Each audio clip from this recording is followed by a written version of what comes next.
जी अस्सलाम वालेकुम एवरीवन। मगरिब के बाद का टाइम है माशाल्लाह, और सऊदी अरेबिया में रमज़ान का चाँद नज़र आ चुका है और सुबह पहला रोज़ा होगा इंशाल्लाह, और जुम्मतुल मुबारक भी है, तो डबल बरक़ात होंगे इंशाल्लाह।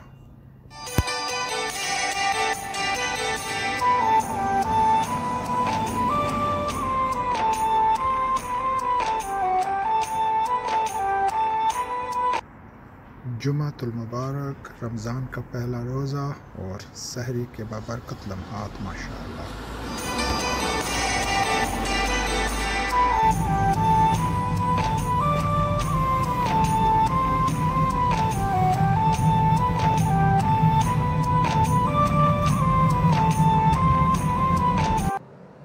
बिस्मिल्लाहिर्रहमानिर्रहीम। अस्सलाम वालेकुम एवरीवन एंड गुड मॉर्निंग। माशाल्लाह जुम्मतुल मुबारक है और रमज़ान मुबारक का महीना भी अपनी पूरी बरकतों और रहमतों से शुरू हो चुका है, और आज मेरा पहला रोज़ा है और मैं अपनी शिफ्ट पे जा रहा हूँ। आज काम पे पहला दिन है। कोरोना वायरस की वजह से काम तो काफ़ी रिड्यूस हो चुका है, लेकिन मेरा चूँकि सिक्योरिटी इंडस्ट्री में हूँ मैं, जिसका शुमार फ्रंट लाइन वर्कर्स में होता है, इसलिए मुझे ट्वाइस अ वीक जाना पड़ता है। तो आफ्टर 5-6 डेज़ आज मेरी पहली शिफ्ट थी और आज पहला रोज़ा भी है। अभी मैंने ट्रेन से निकला हूँ अभी, so I am marching towards my site where I gonna work today. So इससे पहले मैंने घर से बस ली जी। बस जो है वो इस वक्त हरामा चलती आ रही है। कोरोना वायरस की हालिया वबा की वजह से बस ड्राइवर्स की सेफ्टी को यकीनी बनाने के लिए पूरे लंदन में बस सर्विस जो है वो फ्री कर दी गई है, ताकि पैसेंजर्स जो है ड्राइवर्स के पास जाकर पेमेंट कार्ड टच ना कर सकें और जरासीम का तबादला ना हो सके। इसलिए ये अगला हिस्सा जो है आपको टोटली बंद नज़र आ रहा है, ताकि कोई ड्राइवर के पास ना जा सके। बस से मैं पहुंचा, फिर ट्यूब स्टेशन से, वहाँ से मैंने ट्रेन पकड़ी।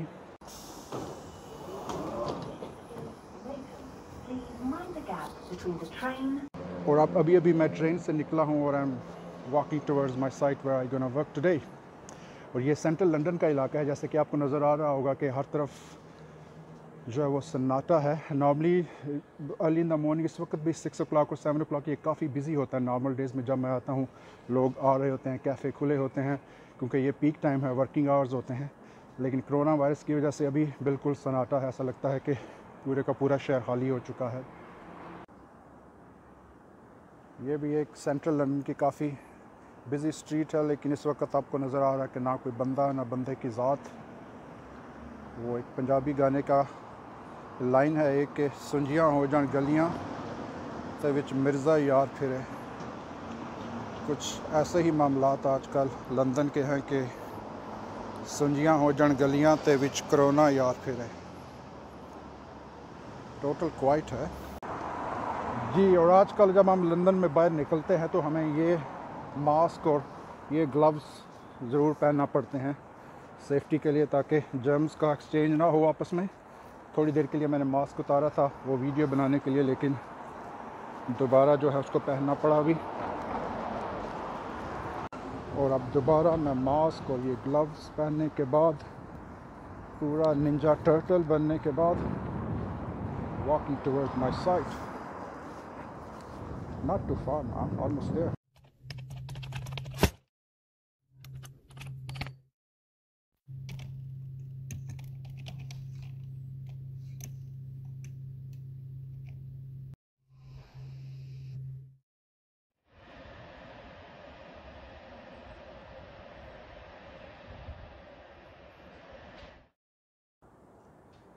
जी इस वक्त लंच टाइम था, और अब रमज़ान में रोज़े की हालत में लंच वगैरह तो करना नहीं होता, तो इसलिए मैंने सोचा धूप बहुत अच्छी है बाहर, तो धूप में बैठ कर कुछ ताज़ा हवा खाई जाए। क्योंकि रमज़ान में स्पेशली जो आपका वर्क प्लेस होता है, या वैसे भी ओवरऑल यहाँ बाहर आपको कुछ रमज़ान वाला वो एनवायरनमेंट नज़र नहीं आता, ना आपको वो फ़ील महसूस होती है, जो फ़ील होती है वो नहीं होती। क्योंकि ये एक गैर इस्लामी मुल्क है, तो वर्क प्लेस पे भी आपके कोलीग्स जो होते हैं वो लंच टाइम पे लंच करते हैं, या उस तरह के रूटीन के आपने जो मशागिल होते हैं उनमें मसरूफ़ रहते हैं, तो वो जो आप एक एनवायरनमेंट एक्सपेक्ट कर रहे होते हैं वो आपको मिलता नहीं है।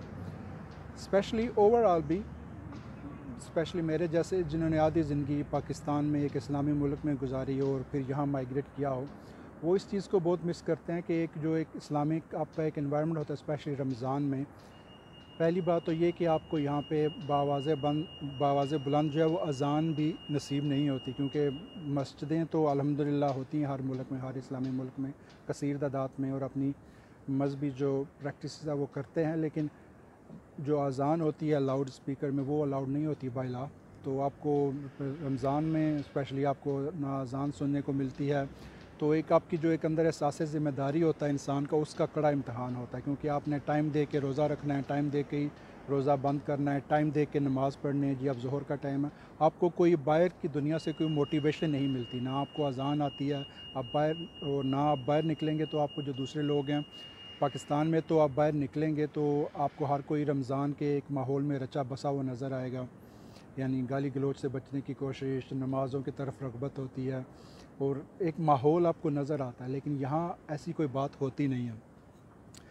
जी, एहसास ज़िम्मेदारी और मज़हब के साथ एक कमिटमेंट की बात हो रही थी। इस हवाले से प्रोफेसर अहमद रफ़ीक साहब के एक बयान ने मेरी बड़ी हेल्प की अपनी एक एहसास ज़िम्मेदारी को डेवलप करने के लिए, या उसके बारे में अपने आप को कॉन्शियस रखने के लिए। उन्होंने एक बात सुनाई कि एहसास ज़िम्मेदारी को और मज़हब के साथ कमिटमेंट को आप इस तरह लें कि जस्ट फॉर एग्ज़ाम्पल, एक मिसाल के तौर पर आपके वालिद साहब आपको 20 या 25 हज़ार रुपया देते हैं कि बेटा ये लो और लाहौर जाओ, 2-3 दिन वहाँ पे रहो, ये पैसे हैं, आप खाओ पियो, वहाँ घूमो फिरो, पूरा लाहौर देखो और इन्जॉय करो, और बस एक काम करना, ये एक लेटर है, वहाँ पे मेरा ये ऑफ़िस है या मेरा कोई दोस्त है, ये लेटर बहुत ज़रूरी है, ये आपने वहाँ पे ड्रॉप करना है, वहाँ पे देना है, बाकी आप टाइम फ्री आपका, आप इन पैसों से आप इंजॉय करो, खाओ पियो, जो कुछ आपने करना है, घूमना फिरना है, लाहौर देखो, बस ये लेटर एक ड्रॉप कर देना, ये एक ज़रूरी काम है, और बस फिर 2-3 दिन आप रह के आप इंजॉय करके तो आ जाओ। आप वो 20-25 या 30 हज़ार रुपया ले कर अपने वालिद साहब से आप लाहौर जाएँ, वहाँ अच्छे से होटल में रहें, खाएँ पिएँ, लाहौर की सैर करें, हर तरह से लाहौर को एंजॉय करें, देखें, और फिर 2-3 दिन बाद आप वापस आ जाएँ। तो वालिद साहब से मुलाकात हो, पूछें वालिद साहब, हाँ जी बेटा लाहौर कैसा लगा, एंजॉय किया आपने, घूमे फिरे, खाया पिया जी, और हमने खाया पिया जी, घूमे फिरे, बहुत अच्छा था, बहुत मज़ा आया, बहुत एंजॉय किया, खाने भी खाए, वहाँ लाहौर के खानों की तो क्या बात है, सैर की, शालामार पार्क गए, सब कुछ देखा, बहुत एंजॉय किया। अच्छा बेटा, ये तो बड़ी अच्छी बात है। अच्छा यार, वो मैंने आपको एक लेटर दिया था उसके साथ कि आपने वो मेरे एक दोस्त को जो मेरे ऑफ़िस में ड्रॉप करें, बड़ा ज़रूरी लेटर था, वो भी कर दिया आपने? तो वहाँ पे आप कहें, वो मैं तो घूमने फिरने में और खाने पीने में ही मसरूफ़ रहा, तो मुझे तो वो लेटर की याद नहीं रही वालिद साहब, वो तो मैं अपने साथ लेके आ गया। तो इस बात पे सोचें फिर आपके वालिद साहब का जवाब या उनका फ़ीलिंग्स या उनके जज़्बात क्या होंगे आपके बारे में। इसी तरह कल जब खुदा के सामने हमारी हाज़िरी हो और अल्लाह ताला हमसे पूछे, हाँ जी मैंने आप ज़िंदगी दी थी तुम्हें, बचपन दिया, माँ बाप की शफ़क़त दी, बहन भाइयों का प्यार किया, उसको पूरी तरह से एंजॉय किया, मज़े उड़ाए तुमने, फिर जवानी दी तुम्हें, ताकत दी, एक जज्बा दिया, अक्ल दी, जहन दी, पूरी दुनिया को तुम्हारे सामने मुसख्खर कर दिया, पढ़ो लिखो, पायलट बनना है पायलट बनो, इंजीनियर बनो, डॉक्टर बनो, खाओ पियो, जवानी को एंजॉय करो, हर तरह से पूरी दुनिया तुम्हारे सामने, जहाँ जाओ घूमो फिरो, उसके भी खूब मज़े लूटे जी, बारी ताला खूब मज़े लूटे, जवानी की तो क्या बात थी, बचपन में माँ बाप के प्यार के मज़े लूटे, जवानी में यारों दोस्तों की महफ़िलें और दुनिया के सैर सपाटे के मज़े लूटे, क्या बात है आपकी दुनिया की बारी ताला। और फिर शादीशुदा ज़िंदगी दी तुम्हें, एक प्यार करने वाला साथी दिया, ज़िंदगी को गुजारने के लिए एक साथी का प्यार दिया, उसका साथ दिया, उसको वो ज़िंदगी का वो फ़ेज़ भी तुमने एंजॉय किया, फिर औलाद की मोहब्बत दी जी, बारी ताला उसकी भी उस लाइफ़ के उस फ़ेज़ की, उस दौर की भी क्या बात थी, औलाद की मोहब्बत, और वो सारा दौर मैंने देखा, बहुत एंजॉय किया उसको। बुढ़ापे में तुम्हें औलाद की मोहब्बत दी, उनका उनका साथ दिया ताकि वो बुढ़ापे में तुम्हारा ख्याल करें, औलाद की मोहब्बत और शफ़क़त को भी देखा तुमने, उसके भी खूब मज़े लूटे जी, बारी ताला बड़े मज़े लूटे। अच्छा ये बताओ, इन सारी लवाज़मात के साथ जो तुमने मेरी दुनिया में मज़े किए, एंजॉय किया, हर कुछ, हर चीज़ तुमने एंजॉय की, पूरी दुनिया को हर तरह के एडवांटेजेस लिए तुमने पूरी दुनिया से, तो साथ मैंने कुछ 1-2 ज़िम्मेदारियाँ भी अटैच की थी कि शिरक नहीं करना, 5 वक़्त की दिन में नमाज़ पढ़ लेना, झूठ से बचना, दूसरों का दिल नहीं दुखाना, अपने मामलात में और अखलाक में दूसरों के साथ अच्छा रहना, तो वो भी तो तुमने निभाया होगा ना साथ में, क्योंकि पूरी ज़िंदगी में तुमने वो करना था, नमाज़ें तो दिन में 5 थी, तो उसमें आप कहें ओ बारी ताला, वो अब जवानी में तो मैं पढ़ाई थी, पढ़ना था, घूमना फिरना था, उस नमाज का टाइम नहीं मिला। फिर मेरा यानी कि रोज़गार शुरू हो गया। दिन को मैं सारा दिन रोज़गार पे या जॉब पे होता था, तो नमाज की तो इजाज़त नहीं मिलती थी, ना टाइम मिलता था। अपनी दुकान होती थी, बिज़नेस था, उसको तो मैं बंद नहीं कर सकता था, तो वो तो मैं नहीं कर सका। रात को मैं थक जाता था, ईशा नहीं पढ़ सका, सुबह फजर के लिए नहीं उठ सकता था, तो वो थोड़े मामलात तो मैं नहीं कर सका। और झूठ के बगैर तो गुजारा नहीं था दुनिया में, कोई काम होता नहीं, ना कोई बिज़नेस चलता।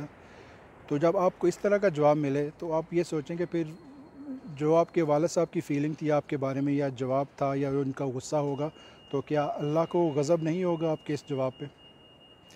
तो ये जो बात उन्होंने प्रोफेसर साहब ने सुनाई, इसने मुझे बहुत हेल्प की कि एक एहसास ज़िम्मेदारी आपको डेवलप करे कि take all the advantages from this world. आपको अल्लाह ताला ने ये दुनिया आपके लिए बनाई है, जहाँ तक आपकी पहुँच है, जितनी इस्तात है, दुनिया एक मुसख्खर है आपके सामने। दुनिया कहते हैं बकदर एफ़र्ट है, जितनी एफ़र्ट करेंगे उतनी दुनिया मिलेगी आपको। अगर आप पढ़ के आप डॉक्टर बनना चाहते हैं, डॉक्टर बन जाएंगे। अगर आप नहीं पढ़ेंगे तो आप मज़दूर बन जाएंगे। जितनी एफ़र्ट करेंगे दुनिया को एंजॉय करें, लेकिन एक उसके साथ अब खुदा ने कुछ एहसास ज़िम्मेदारी भी अटैच किया है, उनका भी ख्याल रखना पड़ता है। तो अल्लाह ताला से दुआ है कि कल हम अल्लाह ताला से उस एहसास ज़िम्मेदारी और कमिटमेंट के हवाले से शर्मिंदा ना हों, और अल्लाह ताला हम सब को सुरखरू करे, इस दुनिया में भी और वहाँ भी।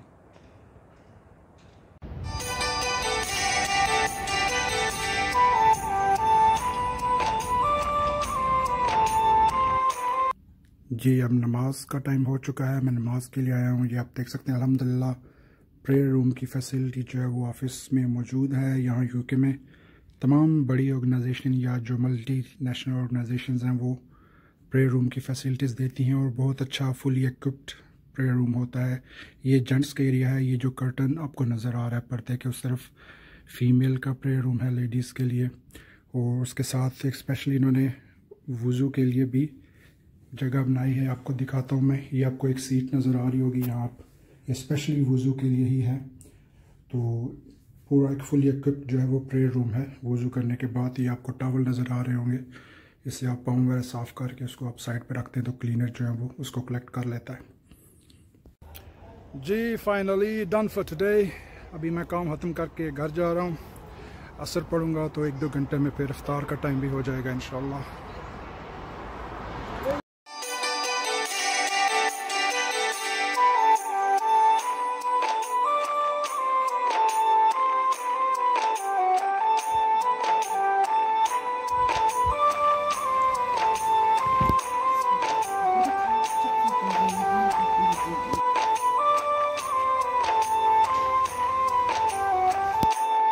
आखिर में आप सबसे गुजारिश है कि हमारे चैनल को ज़रूर सब्सक्राइब करें, और वीडियो के नीचे कमेंट सेक्शन में अपनी कीमती राय और मशवरों से ज़रूर नवाजें। खुदा आप सबका हामी और नासिर हो।